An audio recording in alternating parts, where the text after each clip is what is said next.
The summer housing market has arrived, and with it comes an increase in inventory, a slight decrease in demand, and a rise in the market time. Hi, my name is Brooks Marr, local Orange County realtor with MNG Real Estate Advisors, here to bring you the June real estate market update for Orange County. My dad, Christopher Marr, will also be on this video to give you a quick dive in how rates and inflation play a major role in our real estate market.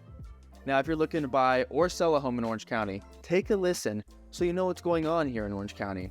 We'll be discussing the latest trends in rates, active listings, demand, and the luxury market. Now, let's dive right into it. Well, it's been a roller coaster ride for interest rates in 2023, as you can see in this chart. Contrary to 2022, when rates steadily climbed, only to see some relief late in the fourth quarter. Now, despite the headwinds of higher interest rates, the OC real estate market continues to be resilient. This is because of low inventory caused by many would-be sellers choosing not to place their homes on the market because they simply don't want to part with their historically low fixed-rate mortgages, anywhere from 2.25% to 5%. Now, trading those in for rates that have recently bounced around the 6% range to above 7% at times.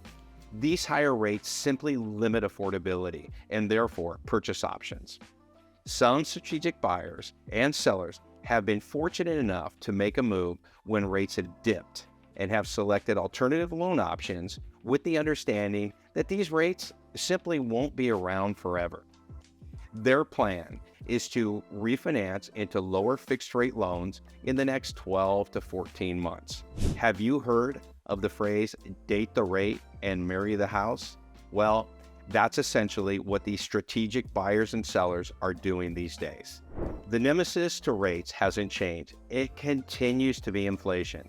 As you can see in the chart, core inflation for May was 5.3%, which is at its lowest level since the beginning of 2022. But this is still above the Fed's target rate of 2%. After June's FOMC meeting, they decided to leave rates unchanged for June, but indicated a high probability of 2 additional rate hikes this year. The dot plot chart, which reflects the FOMC members' expectation for Fed funds rate further out. These dots are indicating a Fed funds rate of 5.6% by the end of 2023. Projections still suggest rates will trend lower in 2024 and 2025. Now, if inflation numbers continue to trend downward, this could positively impact a decline in mortgage rates this year. While core inflation remains sticky, the PPI, also known as the Producer Price Index, another gauge on inflation, continues its decline with a May reading of 1.1%, down from June's high reading of 11.2%. While these numbers are encouraging, the yield curve inversion that began in 2022 still gives some economists pause going forward.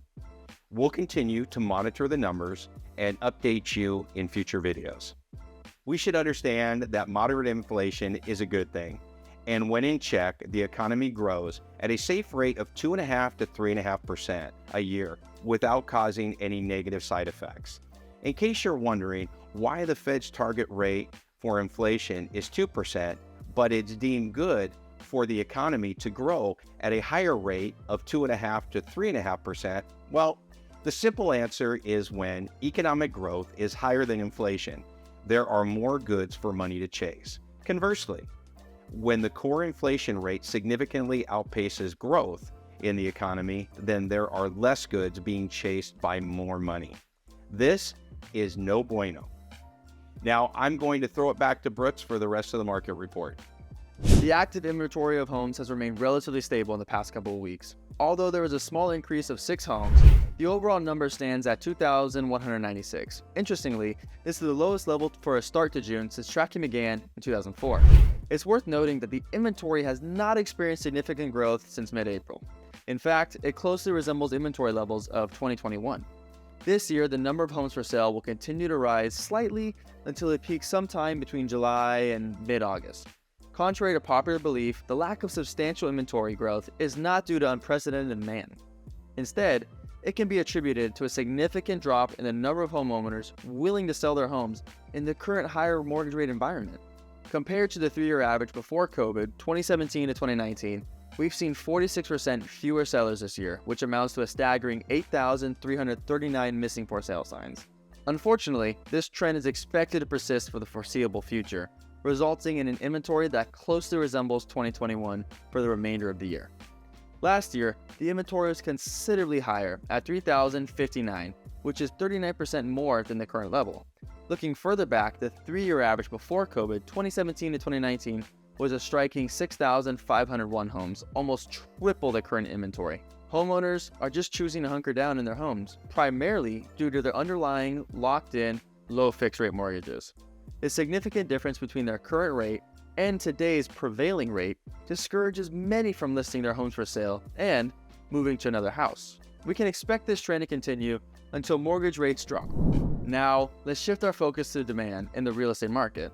In the past couple of weeks, demand has decreased by 4%, determined by the number of new escrows over the prior month, which went from 1,665 to 1,595, representing a decline of 70 pending sales.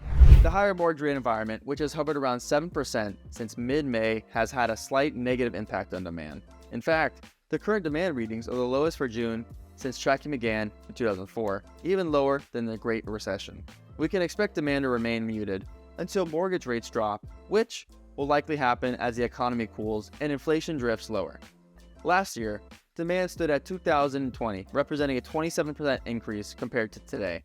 Looking at the 3-year average before COVID, 2017 to 2019, there was 2,766 pending sales, which is 73% more than the current level. As demand continues to decrease, the expected market time, which indicates the number of days it would take to sell all Orange County listings at the current buying pace, has increased from 39 to 41 days in the past couple of weeks. Last year, the expected market time was 45 days, and it was cooling rapidly. Notably, this is the first time the expected market time has been lower than the prior year since March of last year. However, it's essential to remember that the 3-year average before COVID was 71 days, indicating that the current market is still faster. Let's now turn our attention to the luxury market. In the past couple of weeks, the luxury inventory of homes priced above $2 million decreased from 725 to 715 homes, representing a 1% decrease. Interestingly, luxury demand has remained stable during this period, with 200 pending sales. With a slight decline in supply, the expected market time for luxury homes priced above $2 million decreased from 109 to 107 days. However, it's worth noting that the luxury homes are not selling as quickly as those in the lower price ranges. Therefore, sellers in the luxury market should approach pricing carefully to achieve success. The higher the luxury price, the more intentional sellers need to be. Looking at the year-over-year comparison, luxury demand is down by 9% or 19 pending sales, while the active luxury listing inventory is down by 1% or 4 homes. This diminishing difference suggests that the luxury market will soon reflect a better market than in 2022. For homes priced between $2 to $4 million, the expected market time in the past 2 weeks decreased from 79 to 76 days.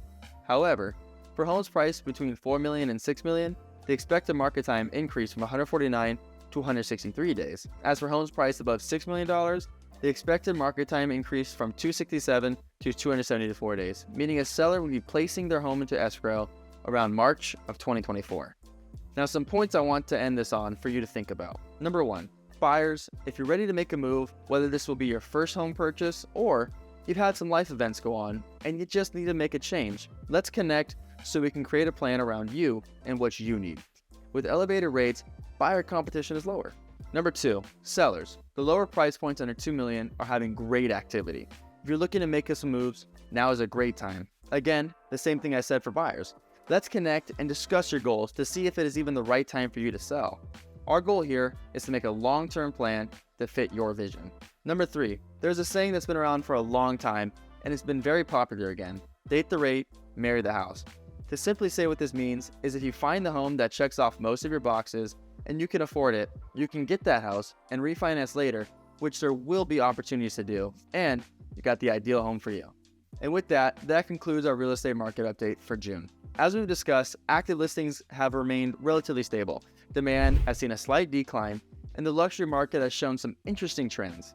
Stay tuned for our next update, and thank you for joining us.